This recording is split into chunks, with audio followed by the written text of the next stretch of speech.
कंकाल का रहस्य। चौरा गांव के खेतों में इन दिनों खुदाई का काम चल रहा था। असल में इसी गांव से होकर एक अच्छी सड़क गुजरनी थी, इसलिए यहाँ खुदाई शुरू की गई थी। अचानक एक दिन खुदाई करने वाली मशीन से कुछ टकराता है। बाद में जब खोजबीन की जाती है तो वहां से 2 कंकाल मिलते हैं। पुलिस गांव के लोगों से पूछताछ शुरू करती है। आप लोगों को क्या लगता है ये किसके कंकाल हो सकते हैं? अरे साहब, हमें क्या पता ये किसके कंकाल है, आप ही लोग पता लगाइए। हम लोग तो बहुत ज़्यादा डरे हुए हैं। हाँ, हमारी फॉरेंसिक टीम अभी आ रही है। ये बताओ कि इस गांव के रहने वाला कोई जोड़ा गायब तो नहीं ना? क्योंकि शुरुआती जांच में तो ये बात सामने आ रही है कि एक कंकाल किसी पुरुष का है तो एक किसी महिला का। साहब, हमें तो बहुत डर लग रहा है। ऐसे कंकाल मिलने का मतलब गांव के आसपास ही किसी की हत्या हुई है या फिर किसी को जलाकर मार डाला गया है। हाँ साहब, हम अपने परिवार को लेकर बहुत ही ज़्यादा परेशान हैं। देखिए, आप लोगों की परेशानी हम समझ सकते हैं, लेकिन आप लोगों को पुलिस का सहयोग करना होगा, क्योंकि आपके सहयोग के बगैर हम ये पता नहीं लगा सकते हैं कि आखिर ये किसके कंकाल है और इनकी हत्या किसने की। ठीक है साहब, गांव के लोग आपका पूरा सहयोग करेंगे। हाँ साहब, पूरा सहयोग करेंगे। तो फिर ठीक है, हम अपनी जांच शुरू कर देते हैं। कुछ दिन बाद जांच रिपोर्ट आ जाती है। पता चलता है कि ये कंकाल करीब 20 साल पुराने हैं, यानी 20 साल पहले किसी जोड़े की हत्या कर शव को यहाँ पर दबा दिया गया था। इंस्पेक्टर राघव, ये बताओ कि 20 साल पहले की मर्डर मिस्ट्री क्या आप सुलझ सकती है? हाँ सर, क्यों नहीं। लेकिन अब सबूत और गवाह काफी मिट गए होंगे। मुश्किल तो होगी, लेकिन शायद किसी परिवार को इंसाफ मिल सके। इंस्पेक्टर राघव, आप बिल्कुल सही कह रहे हैं। किसी परिवार को तो इंसाफ मिलेगा ही और किसी को उसके किए की सजा भी मिलेगी। जी सर, मैंने तो जांच शुरू भी कर दी है। 20 साल पहले इस गांव के 2 जोड़े अचानक कहीं गायब हो गए थे। मैंने दोनों ही परिवारों के बाकी के सदस्यों से बातचीत शुरू की तो उन्होंने बताया कि उनके बच्चे शहर गए थे, लेकिन आज तक वापस नहीं लौटे हैं।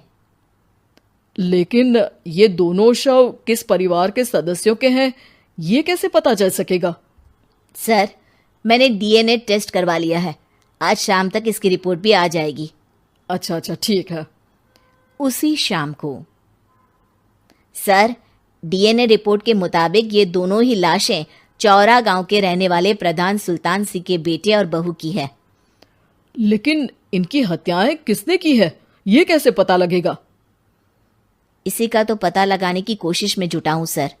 आज सुल्तान सिंह से मिलने भी जा रहा हूं। मेरा बेटा और बहू तो मेरे लिए सिर्फ यादों में ही रह गए थे। हमें उनकी लाशें तक नहीं मिल सकी थी। आज 20 साल बाद उनके कंकाल मिले हैं। मैं अब किसके लिए जीऊं?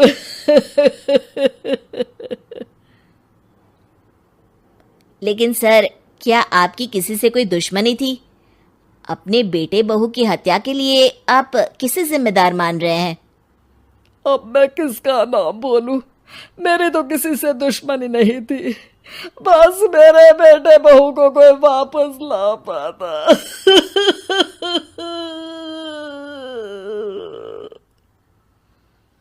इसके बाद सुल्तान सिंह फूट फूट कर रोना शुरू कर देते हैं। सर, अब आप इनका अंतिम संस्कार करवा सकते हैं। कम से कम इनका शरीर ना सही, इनका कंकाल तो आपको मिला है। लेकिन हाँ, अगर आपको कुछ भी याद आए तो ज़रूर बताइएगा। मेरी तो बेटा अब उम्र हो गई है, लेकिन मेरे बेटे और बहू के हत्यारों का ज़रूर पता लगाइएगा, क्योंकि जब तक हत्यारे पकड़े नहीं जाएंगे मेरा मन नहीं मानेगा। सर, हमारी पूरी कोशिश रहेगी हत्यारे को पकड़ने की।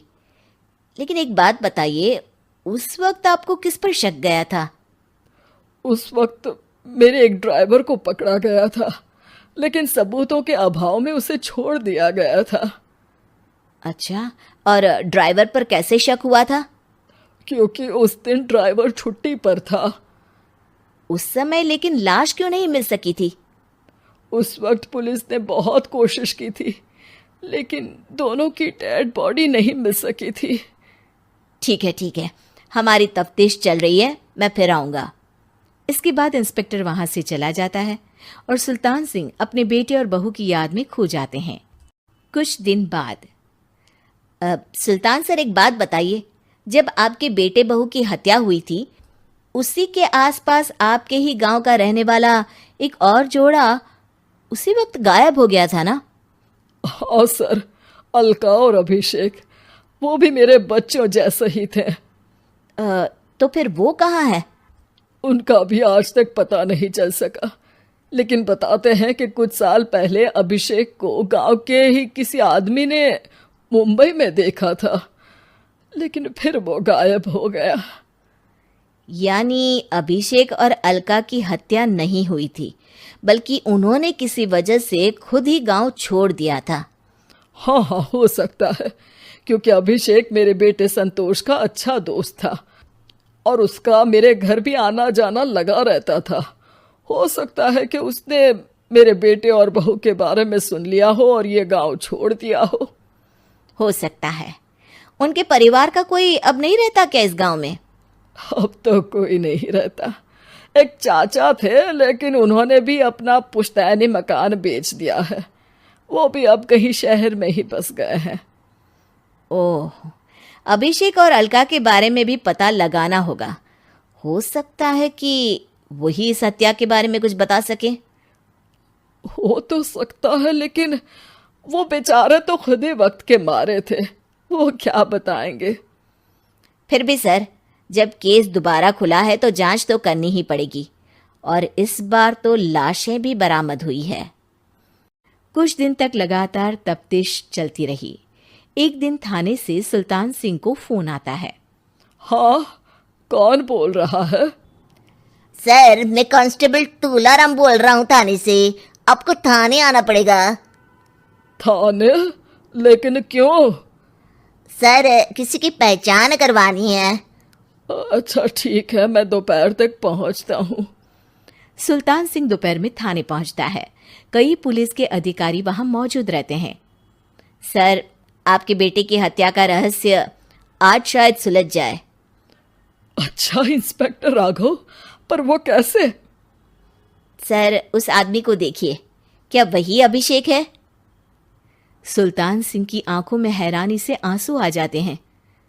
हाँ सर, यही अभिषेक है। ये आपको कहाँ से मिला? सिर्फ अभिषेक ही नहीं, बल्कि इसकी पत्नी अलका भी इसके साथ है।